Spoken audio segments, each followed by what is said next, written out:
So before your mother returned to Sri Lanka, this woman was the consulate was very helpful. They actually sent a response to the Congressman Dingasava saying that they will understand they will understand the situation and they will fully consider bringing her back, but they. And there's no no reason that we know of for that accounts for why she's acting this way now. The consulate. Every time, like my mom never thought this would happen. Every time she calls me, and I mean she applied over 5 times now. Every time there's an application fee on it, and like it's non-refundable, and we don't have that kind of money. And they brought over $80,000 to the U.S.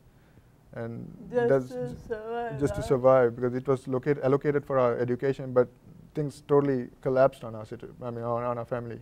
Mm-hmm. And they have not stayed here illegally a single day. But this is the reasoning that they gave. The first lady who rejected my mom said that my mom violated immigration law in the U.S.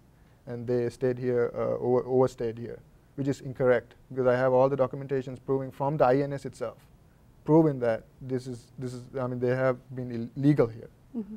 But that decision has been the reason for all the other applications as well. And I understand the collegiality thing, whether they want to stick together on this, but I don't understand why I don't think they understand our situation, you know. Absolutely. It's just inhumane. It is inhumane. Yeah, what they're doing for my life and for my whole family side, that is just so wrong.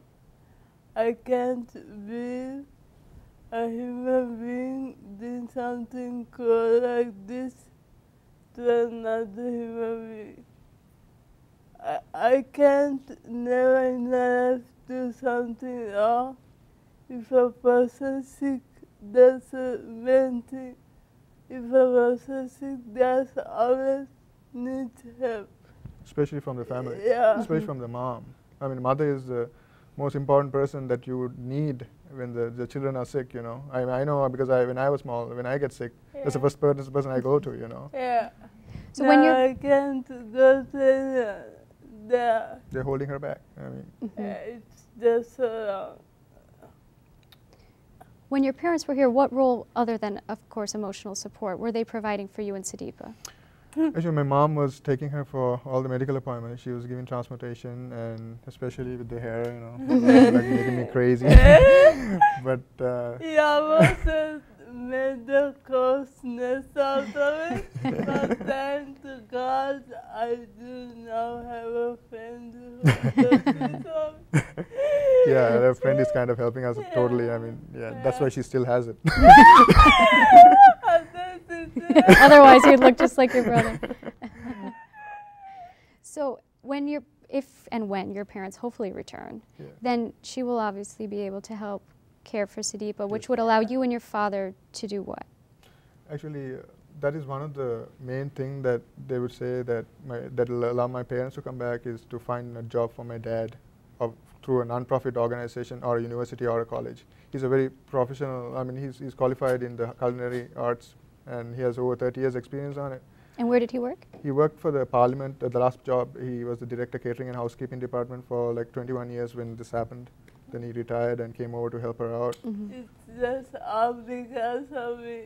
My whole family is now suffering. It is not suffering, actually, I would call it, because we came to know so much wonderful people, you know, that you know, kind of like gets tears into our eyes because like there's no way. I mean, it's not their problem, but they're still, you know. I mean, they didn't make us feel alone in Ann Arbor. That's a blessing, and we'll never forget those people. They'll always have a special place here, right here.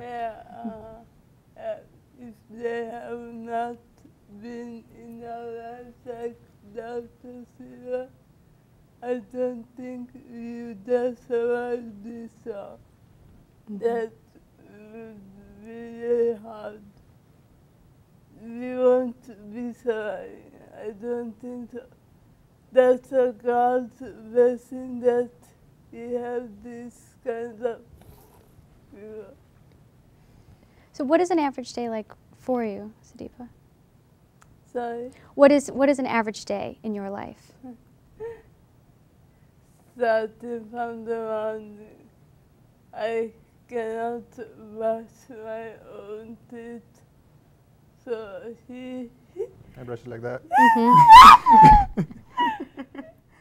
Yeah, I saw that. Yeah, he has it, and I need to take showers. It is so hard for me to wash my own hair. My fingers and hands are so weak.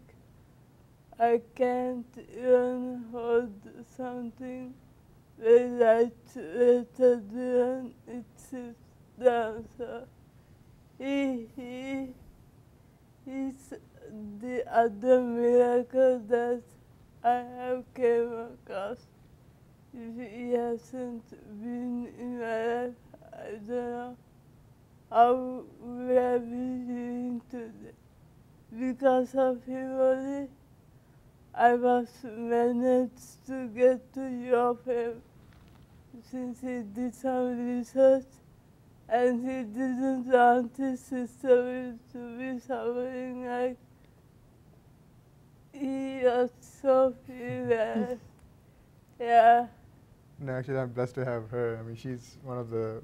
I mean, I can never ask for another sister like this. You know? She keeps in the right direction, also. But other than that, she's a good girl. So how did you discover that U of M was the place to go? I came to. I was doing research. I mean, I'm calling doctors over there, and they were telling me like there's no other treatment. You believe me? Like this is the FDA approved drug that we are treating with. And I was like asking them about, do you know what you're doing, And they were like saying, giving me all confidence, but I knew that she was going bad to worse. And then I researched online and found out that there's a Wilson's Disease Association International. And I contacted the president, and she actually, I'm blessed that she returned my email, and she called me, and then she told me that there are two places at that point. There was one, the first one was U of M, the other one was New York. So he said like she will contact the U of M doctors first.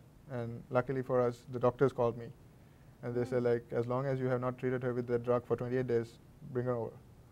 So that's the long trip that I took her to the international office. I said like, I don't care whatever happens to me, immigration-wise, I'm going to take her to Michigan, and we drove. And on one hand I was massaging her, and the other hand I was driving. And what happened when you arrived? They hospitalized her up front. Because she was dehydrated because she couldn't eat anything. Everything she ate, she threw up, and she was given a nasal feeding, and that's how she was fed. And then she was hospitalized for 45 days straight. And what was that like? I didn't sleep for the whole 45 days.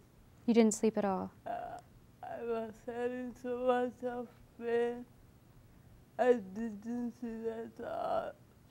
She's a girl that who will not, may tell any, especially the family, to do something that would have pain for us. But every night she say like, please massage me or something like that. This is because of the amount of pain that they were going through. She was going through. So it was a very hard situation.